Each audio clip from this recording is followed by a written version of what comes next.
My mom told me stories of me sleepwalking as a kid. What I discovered makes me question if I had ever been sleepwalking at all. When I was young, I used to sleepwalk. My mother would tell me these stories about myself that I would have no memory of. She said it first started when I was around 5 or 6 years old. She had put me to bed one night, then, around an hour or so later, she heard a noise coming from down the hallway. She shut the book she had been reading and went to investigate. She told me that she found me sitting at the kitchen table, pretending to eat. At first, she asked me what I was doing, and after not receiving a response, she approached. Upon closer inspection, she realized that I wasn't awake to respond. She stood there and watched me for some time, as she herself hadn't actually seen a sleepwalker before. She said that I sat there acting as if I were eating, then I would stop and turn to the chair to my right. To her, it appeared like I was having a conversation with someone, though she mentioned that I wasn't speaking any words, more like slight whimpers and groans. I'd then laugh quietly in my seat, then continue eating. After nearly 20 minutes of this, I got up from my chair, took a few steps, and laid down on the floor. My mother then woke me up and told me that I needed to go back up to bed. Well, I don't remember this interaction. She told me I was incredibly confused as I thought I was in bed. She led me by the hand back to my bedroom and tucked me back in. A few months later, this happened again. My mother had gotten up in the middle of the night to get something to drink. As she walked into the kitchen, she nearly jumped out of her skin when she saw a silhouette of someone standing in front of the window. She switched on the kitchen light and saw that it was me, that I was standing in front of the glass, motionless. She walked over to me asking what I was doing. Of course, when she got closer, she saw that my eyes were shut. Apparently, I stood at that window for nearly a half hour, before turning and walking back to my bedroom. My mom followed closely to make sure I went back to bed, and sure enough, I did. It was odd for me to hear about these things I was doing after I had fallen asleep. The concept that my body would move when I had no conscious control over it made me nervous. My mother found it somewhat amusing, but I didn't seem to think so. Over the following year, I only sleepwalked a few times. Most of them just ended up with me getting up from my bed and wandering into another room, before falling asleep on the floor. My mother would usually find me the next morning and wake me up. Then, after nearly a year had passed, my mother had gotten up one night, and while she was passing by my room, she decided to peek in on me. When she opened my door, I was nowhere to be found.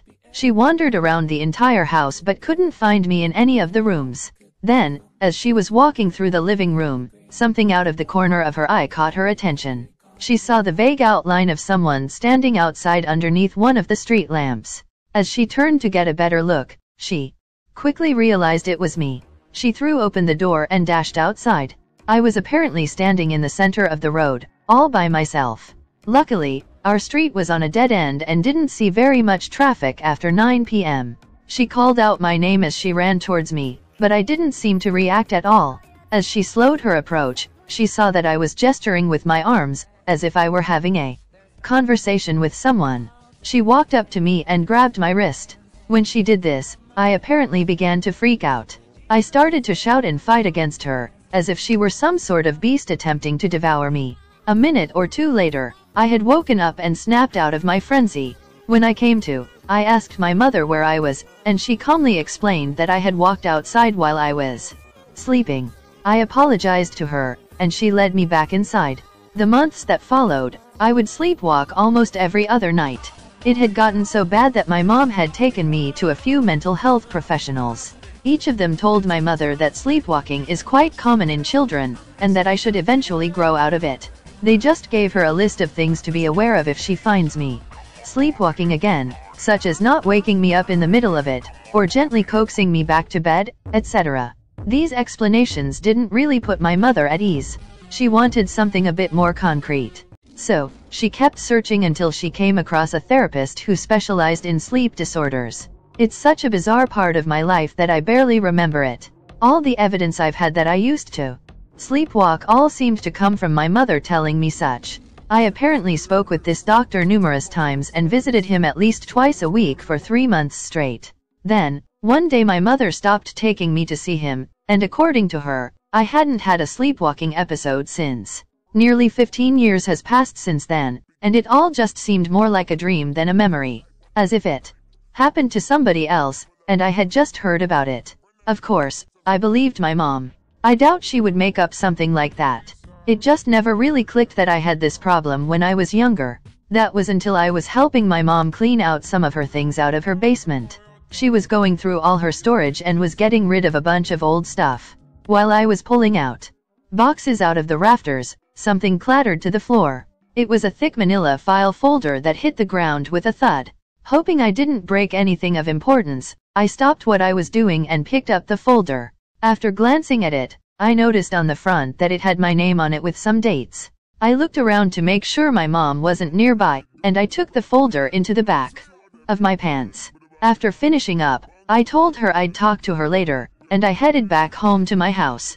When I got inside, I tossed my jacket on the couch and pulled out the folder. As I peeled open one end and slid the large file out, my eyes darted across the front of it. It was records of my time with the therapist. I guess he must have given my mother a copy of these to keep. All of the entries inside were each of the days I had gone to visit him. Most of them were just logs of the sessions as well as a few notes he had taken throughout. One of the last entries, however, drew my attention. It said that the therapist was going to conduct some type of hypnotherapy on me. He had me lay down on a lounge chair and began telling me to relax, while continuously asking me specific questions. He asked me what I dream about, and my answer had been written down. I told him that I dreamed of my friend. Reading this, I had no idea who I was talking about. The therapist then asked me to describe this friend of mine. I told him that he was much taller than me, though for a child, that wasn't saying much. His body always seemed to be hunched over.